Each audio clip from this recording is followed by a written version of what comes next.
John Howard Payne was an American film actor who is mainly remembered from film noir crime stories in 20th-century Fox musical films, and for his leading roles in Miracle on 34th Street and the NBC Western television series The Restless Gun.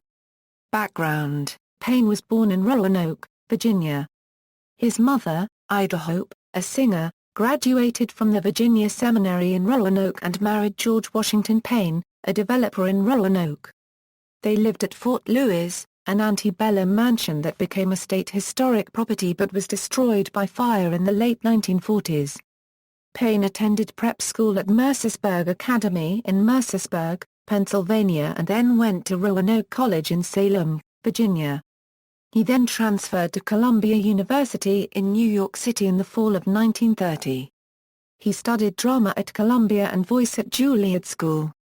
To support himself, he took on a variety of odd jobs, including wrestling and singing in vaudeville. In 1934, a talent scout for the Shubert Theaters spotted Payne and gave him a job as a stock player. Career: Payne toured with several Shubert Brothers shows, and frequently sang on New York-based radio programs. In 1936, he landed a contract at Samuel Goldwyn's studio and he left New York for Hollywood. His first role in Dodsworth presented him as an affable, handsome character actor. Following this he was the leading man in the light musical Garden of the Moon, which showcased his smooth, harmonious tenor voice. He worked for various studios until 1940, when he signed with 20th Century Fox. Fox made him a star in musicals such as Tin Pan Alley, Sun Valley Serenade, Springtime in the Rockies and Hello, Frisco, Hello. In these films, he was typically cast as a supporting player in love with the likes of Alice Faye, Betty Grable and Sonia Heaney. A highlight during this period was co-starring with Gene Tierney and Tyrone Power in The Razor's Edge. To the Shores of Tripoli is the playboy son of a United States Marine Corps World War I veteran. He crosses his Marine drill sergeant Randolph Scott Payne's romantic interest and Navy nurse Lieutenant, Maureen O'Hara. This was one of the top films of 1942.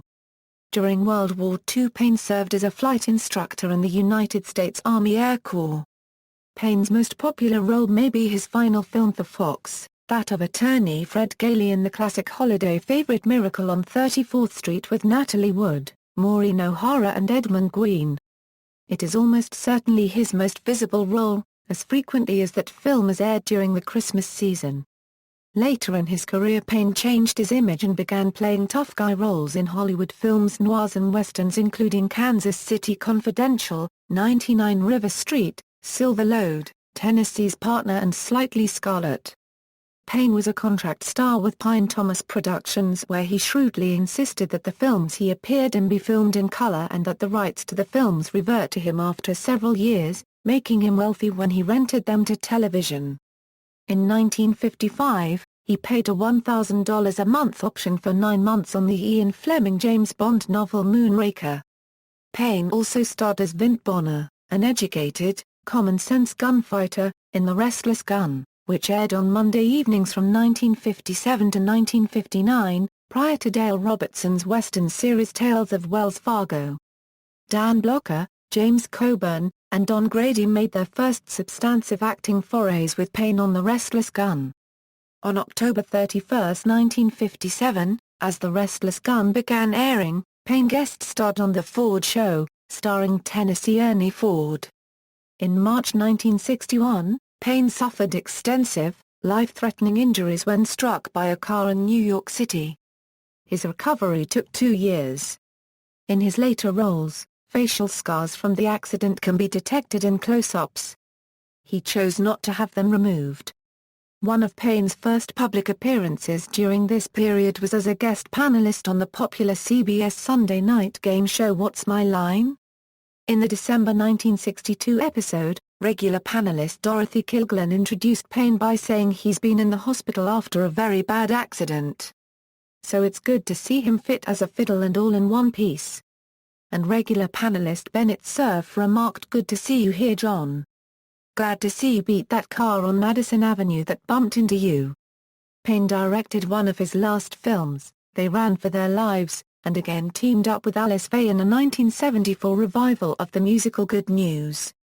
His final role was in 1975, when he co-starred with Peter Falk and Janet Leigh in the Columbo episode Forgotten Lady.